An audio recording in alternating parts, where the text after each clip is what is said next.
ఆంధ్రప్రదేశ్ ముఖ్యమంత్రిగా ఉన్నటువంటి నారా చంద్రబాబు నాయుడు ఆధ్వర్యంలో పనిచేస్తున్నటువంటి సిఐడి డిపార్ట్మెంట్ ఇంకాను గత ప్రభుత్వ అధికారులకు, గత ప్రభుత్వ సాక్షి పేపర్‌కు కూడా వన్ సైడ్‌గా మేలు చేసేటటువంటి అంశాలను తెర మీదకు తెస్తుంది అంటూ కూడా రకరకాల ఆరోపణలు వస్తున్నాయి. ఈ ఆరోపణలు చేసింది ఎవరో కాదు, Andhra Pradesh APSFL chairman GV Reddy. గత ప్రభుత్వంలో వన్ సైడ్‌గా విచ్చలవిడిగా వ్యవహరించినటువంటి సిఐడి డిపార్ట్మెంట్ అధికారులు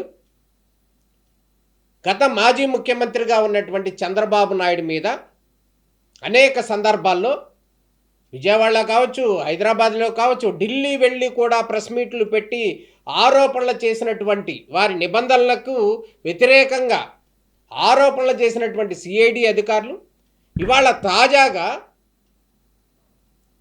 ఏపీ ఫైబర్లో దోషిగా పెట్టాలని చెప్పి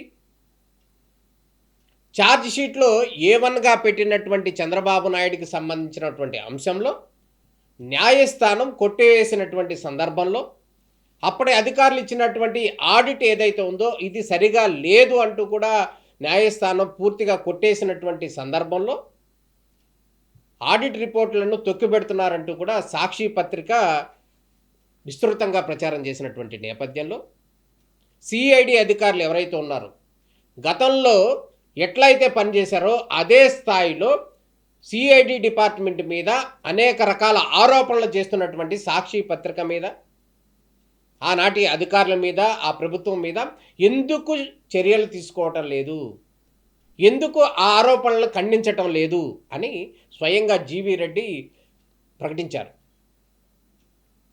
సిఐడి డిపార్ట్మెంటు ఆంధ్రప్రదేశ్ ప్రభుత్వంలో పనిచేస్తుందా, ముఖ్యమంత్రి చంద్రబాబు నాయుడు కింద పనిచేస్తుందా, లేకపోతే జగన్కు ఒత్తాసుగా పనిచేస్తుందా అనేటటువంటి రకరకాల ఆరోపణలు, అనుమానాలు వస్తున్నాయని కూడా జీవీ రెడ్డి చెప్పారు.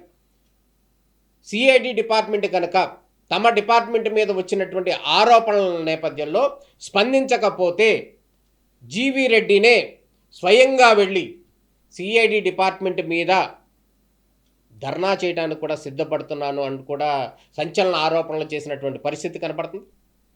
ఈ నేపథ్యంలో ఆంధ్రప్రదేశ్ ప్రభుత్వంలో ఆంధ్రప్రదేశ్ ముఖ్యమంత్రిగా చంద్రబాబు నాయుడు ఉన్న సందర్భంలో సిఐడి డిపార్ట్మెంట్ వన్ సైడ్గా పనిచేస్తుంది అంటూ కూడా ఆరోపణలు చేసింది ఎవరో కాదు, ఏపీఎస్ఎఫ్ఎల్ చైర్మన్ జీవీ రెడ్డి. దీనిపైన తాడో పీడో తేల్చుకోవడానికి సిద్ధమవుతున్నారు జీవీ రెడ్డి. ఈ నేపథ్యంలో సిఐడి డిపార్ట్మెంట్ ఏ విధంగా పనిచేస్తుంది, ఎంతవరకు ముందుకు వెళ్తుంది అనేది అయితే వేచి చూడాల్సినటువంటి పరిస్థితి కనపడుతుంది.